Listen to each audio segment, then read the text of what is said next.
from the Taft Podcast Studio in the heart of JXN GOP headquarters. This is Stars, Stripes, and Straight Talk with Chris and Dave. And now the continuation of how God is using the Charlie Kirk tragedy to change everything. So, when people make the comment, if you're not Christian, get out of here. If you're Muslim, get out of here. I'm like, you know what? Was never meant to be that way. No. But, if I'm in a community and I want to have a prayer and majority of my community is Christian, then you know what? That's called tolerance, Chris. I know. But what's strange to me is you have, and again, this is again not about the people, but just using it as an example, you have a lot of quote unquote Christians on the left and the right, but they don't live it. Yeah. They say it, but they don't live it. Well, and the thing is that the values that they bring into their voting is what you really see. Right. When you got, people claiming to be Catholic, right? We got Right. Nancy Pelosi like, I'm Catholic. Yeah. It shows it. No, the Catholic Church should not accept you. Right. When you're producing a bill for post-birth abortion and you're supporting abortion, Right. that is in direct violation with the teachings of the Catholic Church. Oh, I agree. So you can say you're Catholic, but you're not. Right. And even on the right side, we still got people that we need to bring prayer back to school. Yeah. I don't know if I agree with that. I know. The ability for someone to pray without being chastised, absolutely. Sure. But to mandate it? But to goes mandate against it? Some people Okay, that's religions. great. So are we going to mandate Islamic prayer in Dearborn? That's what I mean. It goes against religions. You can't put Yeah. one above the other. Right. But Now we can, as Christians, can say we think we're right and we love you, so we'd Right. like you to become a Christian, because if I'm right and you're wrong, Right. you're going to hell. Right.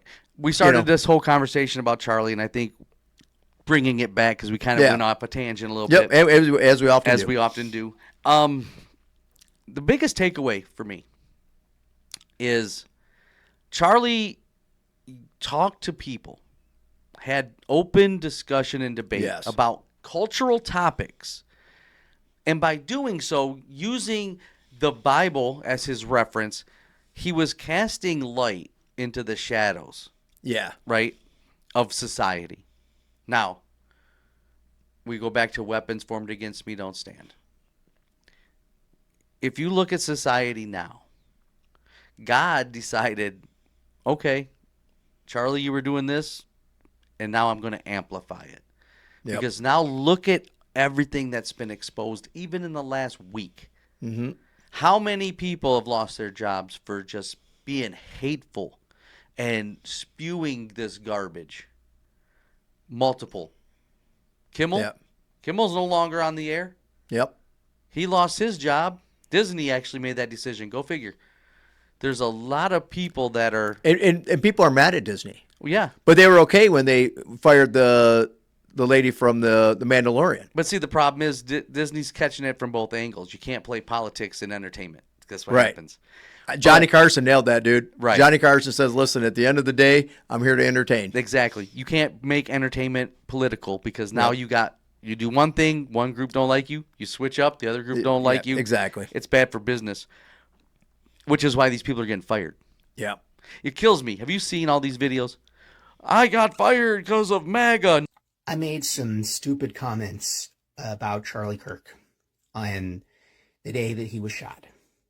I said some things on Blue Sky and on Threads that I'm sorry, not sorry for, but I said them and I deleted them when it was requested that I do so by my employer.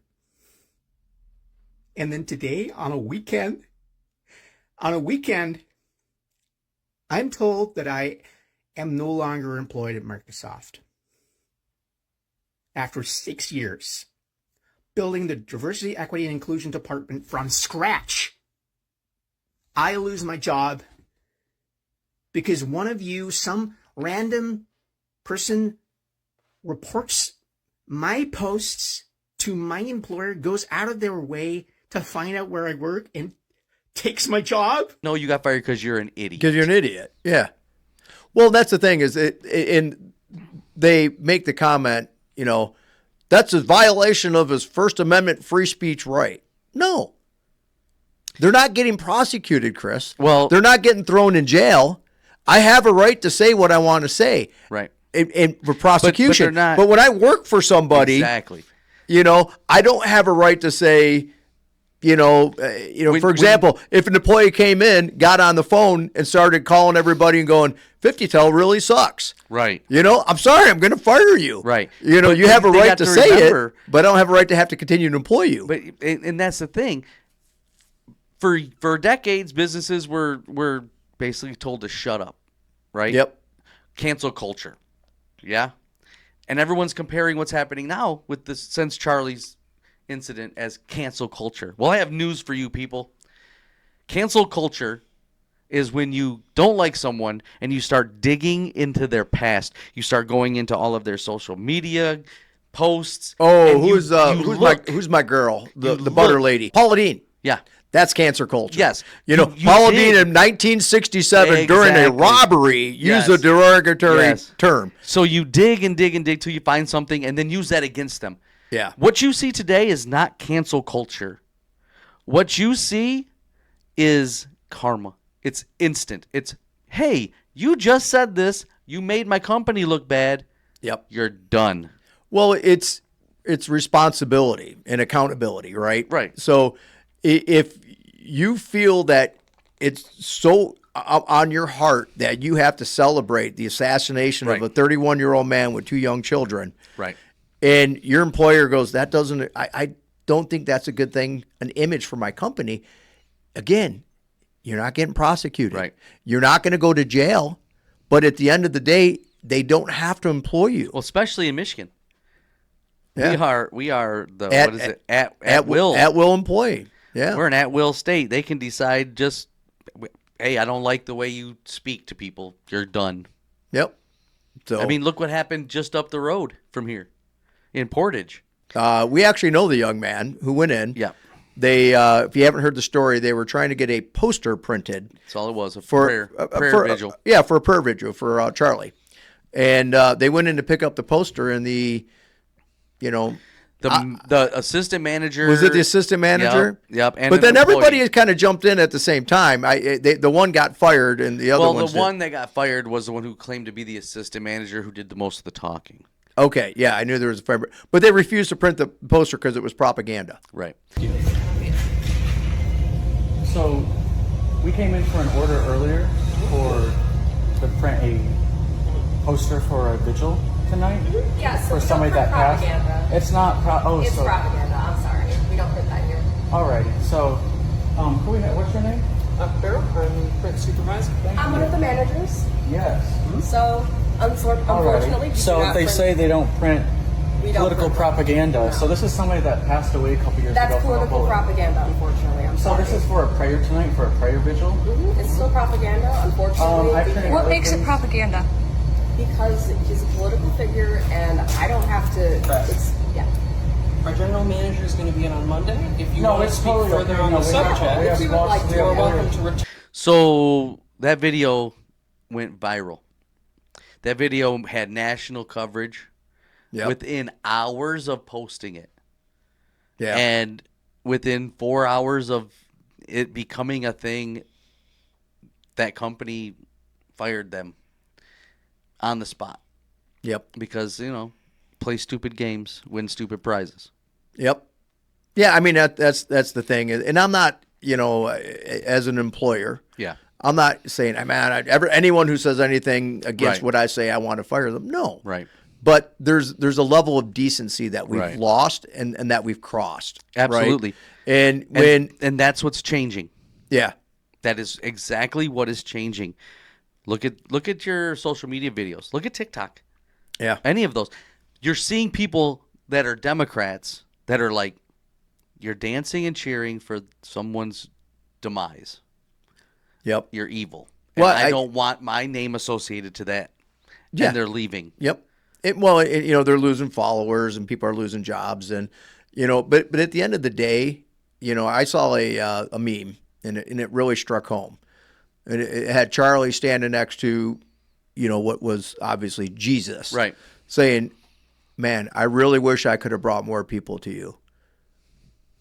I wish I had more Right. time. Right. And then the caption says, you have no idea how many people you're bringing me right now. Exactly. And that goes And- back to the Charlie Kirk effect. Yeah, that you hear that's what people I'm talking talking about. about. Yeah. So when you look at the past martyrs, right? We had Martin Luther King. Yep. Obviously, Jesus, the very first. Yep. The main guy, right? Yep. But with Charlie, where it's going to go terribly wrong for his haters and his detractors, he's got thousands of hours of content out there, Chris. Right, and it's going to always be there. And it's going to be there. And the thing is that, you hear, I may have never heard of Charlie. I have, obviously, but you know what I mean? So say I'm a person or a college kid that never really got involved in politics, and now this guy got shot. Well, why did he get shot? Because he's full of hatred. Right. Well, then what am I going to do? I'm gonna going to go watch a and look him video. up. What am I going to see when I watch that video, Chris? Well, that they're wrong, they're off base. That Oh. okay. If you're a racist, a white supremacist, as they say, one, why would you use your multi-million following platform to allow races to speak? Yep. If you're a white supremacist, why would you always say your color doesn't matter? You have just as much rights and opportunity as everyone else. If you were a racist or a white supremacist, it's all backwards completely. Absolutely. And I don't articulate things near as well as Charlie ever did, but that's always been my thing. Me and you grew up the same generation, right? Sure. I graduated, in the late 80s. Right. You know what? We were taught through the teaching of Martin Luther King, judge somebody by what? The content of their character, not the color of their skin. Right. Right. So, and I mean, I'm going to say this jokingly, but there's a nugget of truth in this that you'll appreciate. When we were growing up, yep. If you were out of pocket, if you were just one always stirring up trouble, Yep. you showed up to class wearing bunny ears, telling me to call you foo-foo, whatever, you caught a beat down. Oh, absolutely. We as our own generation decided you were going to get some act right because we weren't going to have you representing us looking stupid. This little girl tell you she don't want to be bothered with you. What is wrong with you? What you gonna do? What you gonna do? You gonna sit there and tell something to me? Right. And it's kind of starting to swing back that way. Yeah. We need a little more Gen X inspiration. But I think these kids coming up are starting to get it, Chris. And that's exactly what I'm saying. And that's why you saw that shift, right? When Charlie would go to these campuses, once they actually heard an opposing viewpoint, and that's where the blood on our hands started, is that we haven't given them the opportunity to hear that opposing viewpoint, right? Because we stayed what? Quiet. Who wasn't quiet? Charlie. Right. So Charlie took this debate. I'm not even going to say fight, because he didn't go there to fight. He went there to debate. Yep. Right? So he took this debate to the college campuses, which is probably your biggest indoctrination station out there, right? Absolutely. And he got absolutely hammered by everybody. I mean, there were thousands of people, and but when he was on that campus in Utah, there were thousands of people there celebrating him. 3,000.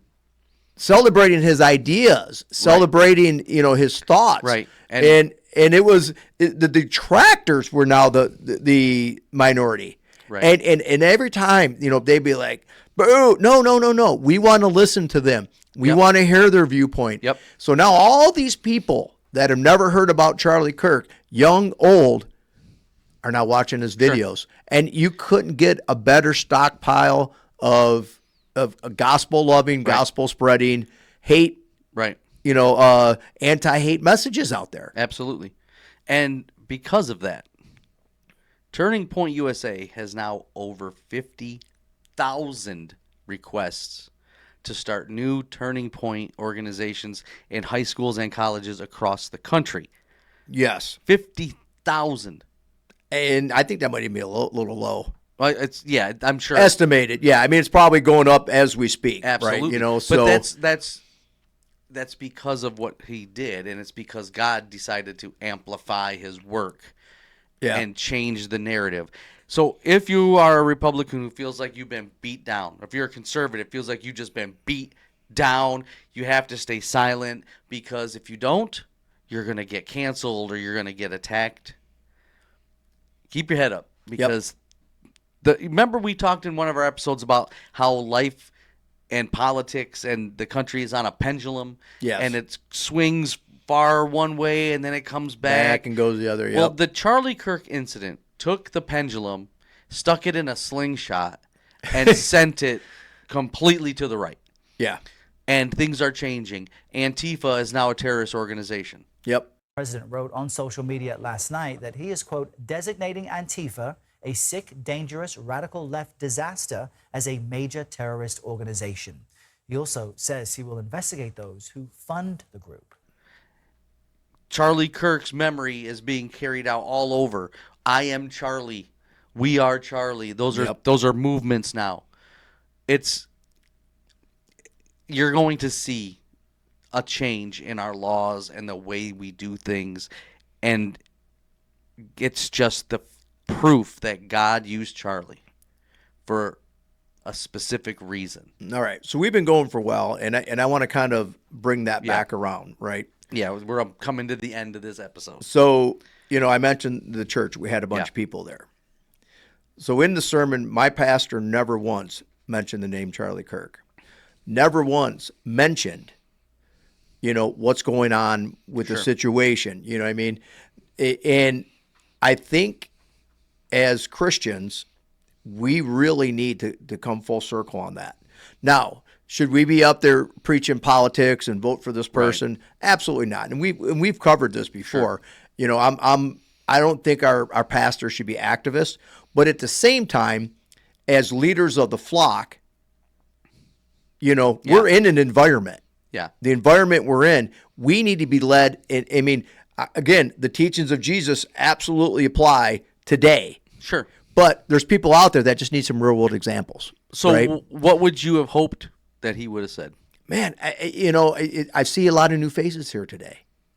I'm guessing a lot of you may have decided to come either back to church or church for the first time, right, because of the things that have been happening in this world. And let me assure you that God is still in control. Sure. And it's through God, he allowed this to happen, that you may be sitting in this pew today.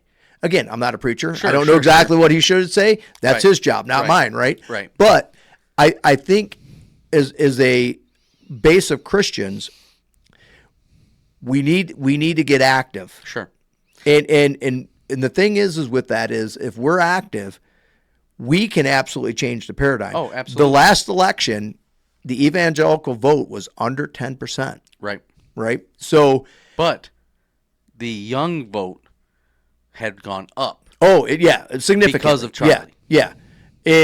But if we get those people involved, right, and we take all those people that all went to church, if we can get them to say, okay, now let's go find good people that will introduce policies that align with what Charlie believed in. Right. Right? And then people will back them. And that's the other thing too, is we have a lot of good people that are in politics, but they're just scared to death because they're afraid if they come out and say, hey, I don't want a boy in the girls' locker room. It's like, okay, how much backlash am I going to have on that, right? But if they know they have that base behind them, that emboldens them to do what's right. Right. Now, speaking of emboldening, I'm seeing that more and more. And not just coming from Christians, but just coming from society in general, right? Yeah. I don't know if you know who this person is. Jeffree Star. He's a huge social media influencer. Yep. He's a cosmetic mogul, dyed pink hair, the whole 9 yards, right? Nails, the whole 9. And he'll tell you, yes, he's gay, but he's a man. And he's coming out now talking about the whole Charlie thing and how it's changing his life, and he's changing his narrative even. So it's happening. It is. As Christians, we just gotta pay attention to our surroundings. I Yeah. think my pastor, he didn't talk about it specific. Yeah. He talked about it as, you know what happened in the last few days.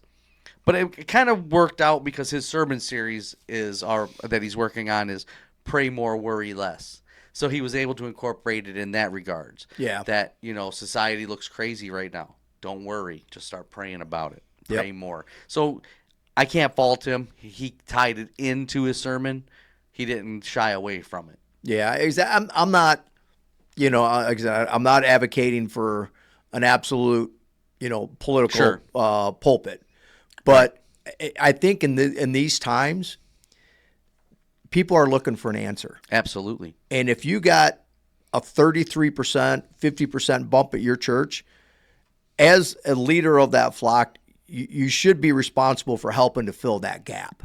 Right. Because if you don't fill that gap, they're not going to come back.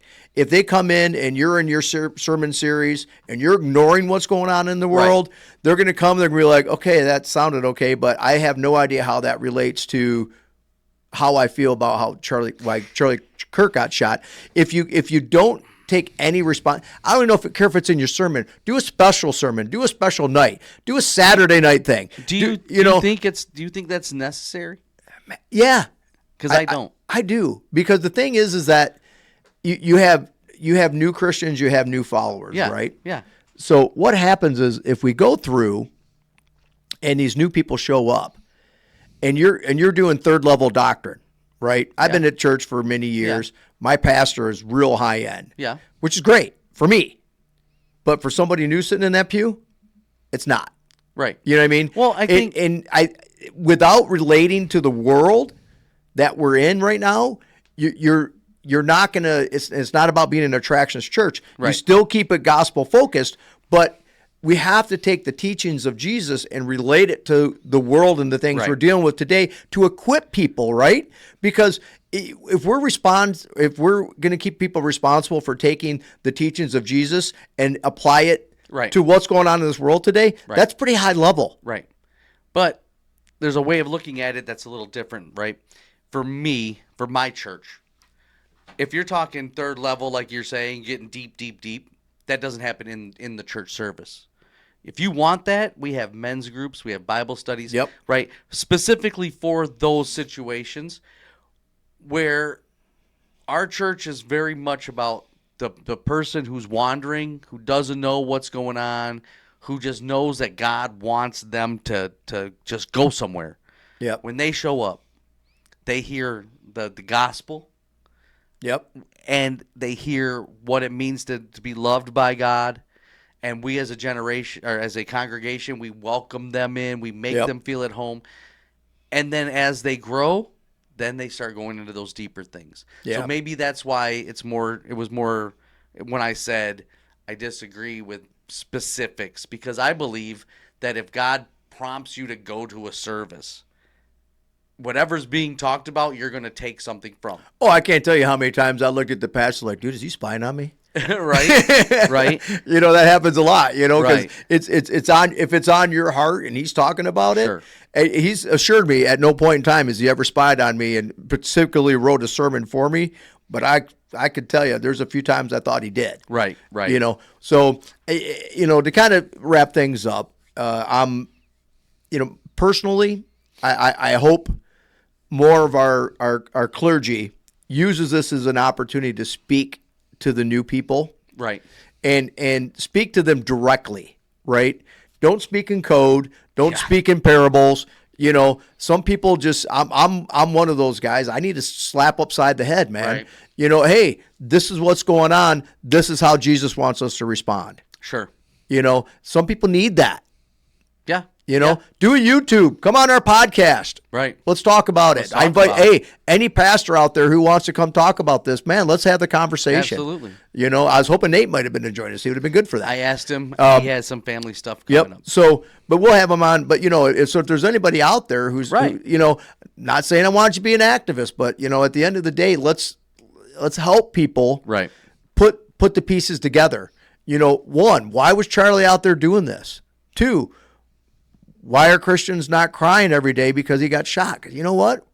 we're all, hey, if you're a true believer, you're like, man, Charlie's in a really good place now. Right. You know, so am I sad for his family? Absolutely. For his children? Yeah, no doubt Right. about it. For Charlie, man, you know what? He's got the ultimate prize. Yep. So, And did you see Erica got put as the CEO?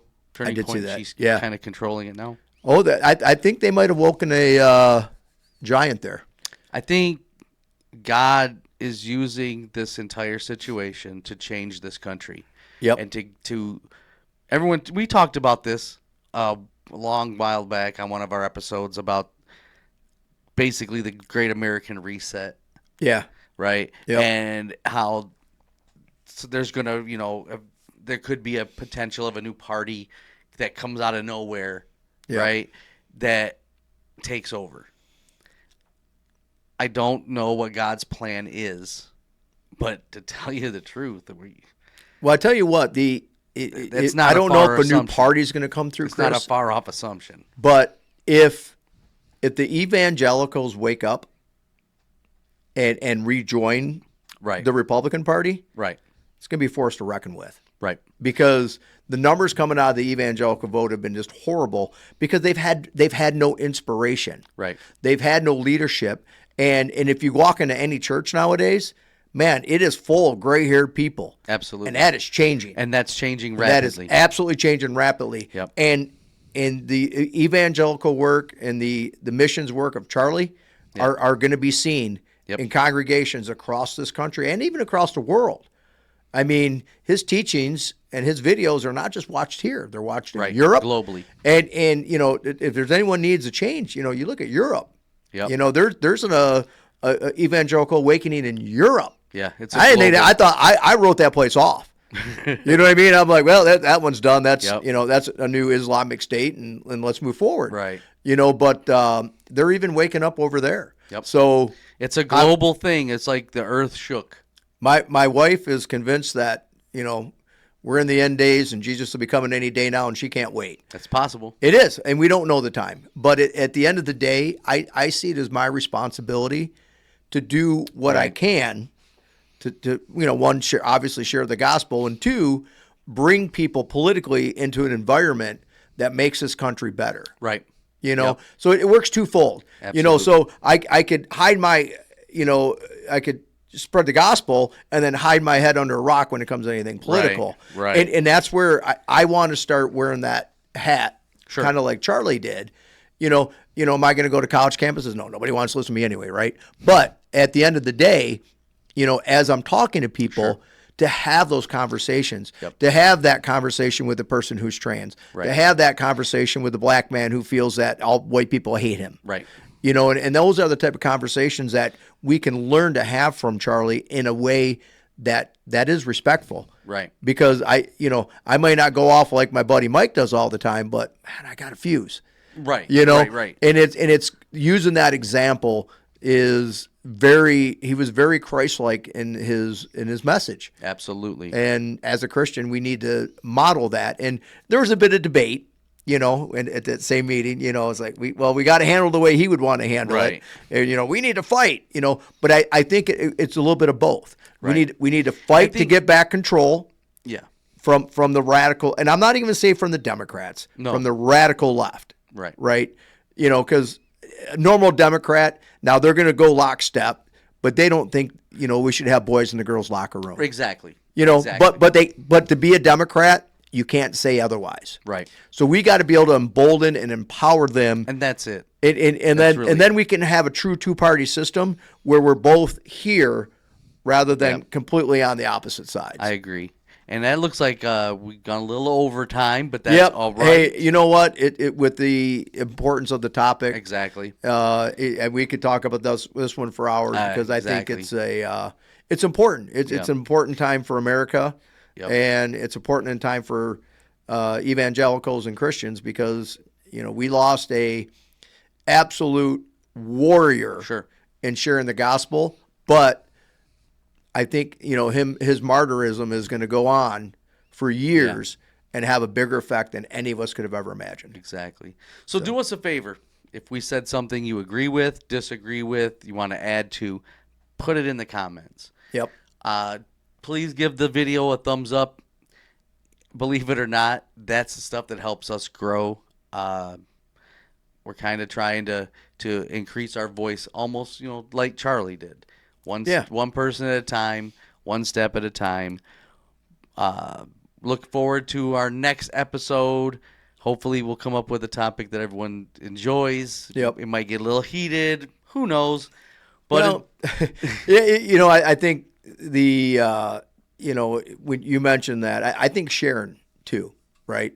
So a good thing that I want to challenge everybody with right now is let them know about Stars and Stripe, obviously. Sure.